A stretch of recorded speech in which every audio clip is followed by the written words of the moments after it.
down by the creek and play. Please, Mama, we don't want to help clean up the meeting house. Well, don't go too far or be too long. And stay away from the edge of the creek. You don't want to fall in. Here, take some of this bread and cheese and go eat it down in the shade. You might as well eat as well as the soldiers did. Mama, why did the soldiers come here in the first place? The soldiers? Yes, Mama, the British soldiers. The bad men from across the sea. Well, that's a good question. You see, the people of Baltimore are seafaring men and women. We own a lot of ships and we sail out of our harbor into the Chesapeake Bay. Now, the British had a large navy, and they would steal our young men and make them slaves on their ships, called oppressors. Now, the Baltimore ship owners were called privateers, and they were angry with the British. So they would attack the British ships and steal our young men back, and some of the other booty off the ships as well. Now, this made the British even angrier, and they wanted to get back at the Baltimore privateers and shut them down and secure our harbor for their own. Privateers, kind of like pirates. Exactly. The pirates of the Chesapeake.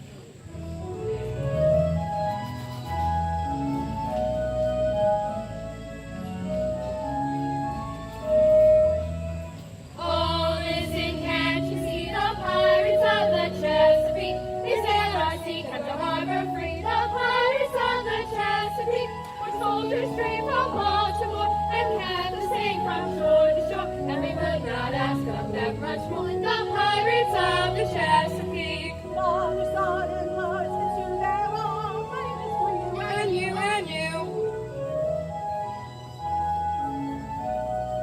Paint us all red, white, and blue. We're pirates too.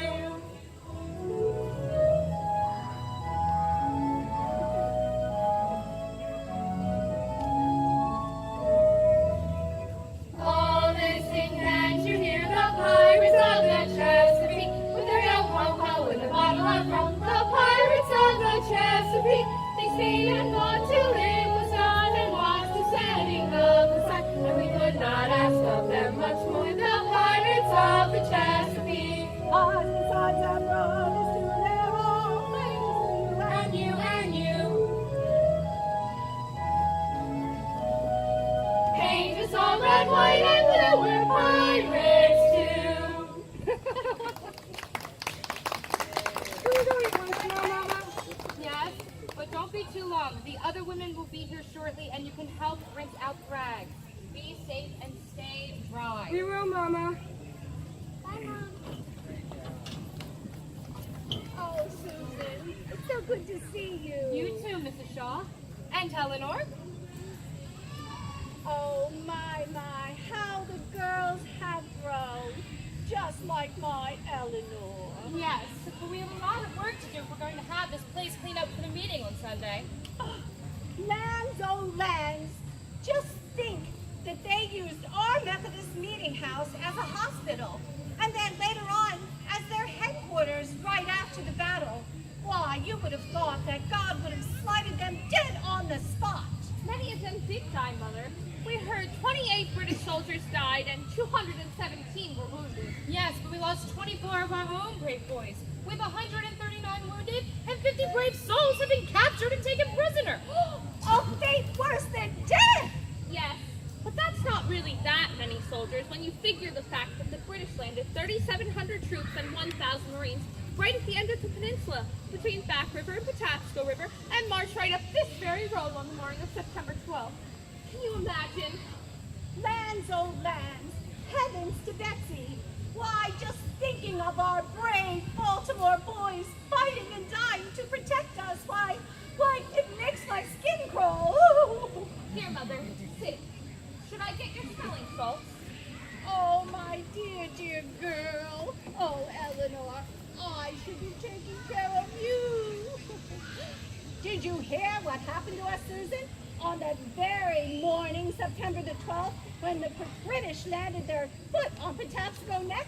No. What?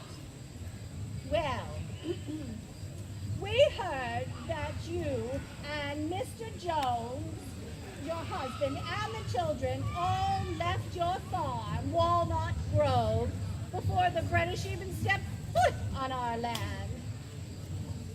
We needed to stay. My husband, Mr. Shaw, insisted. Well, Mr. Jones insisted.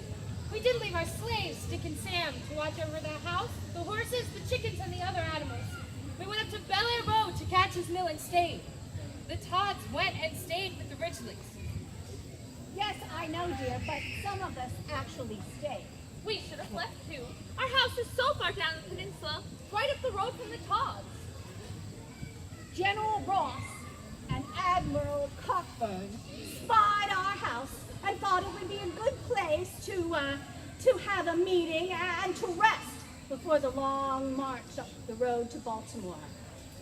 Well, they sent their staff out to gather more supplies, and then they took over the entire first floor. Why, we were scared to death. They sent the entire family upstairs and Here, Mother. Okay, I'll tell it. I was on the stairs running up to my bedroom when one of those soldiers pulled me up to him. Oh, I can't stand it. I can't bear it. Mother, it's okay. I'm fine now. What happened? What happened?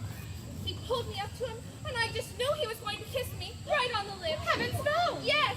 Oh, praise to the angels. What did you do?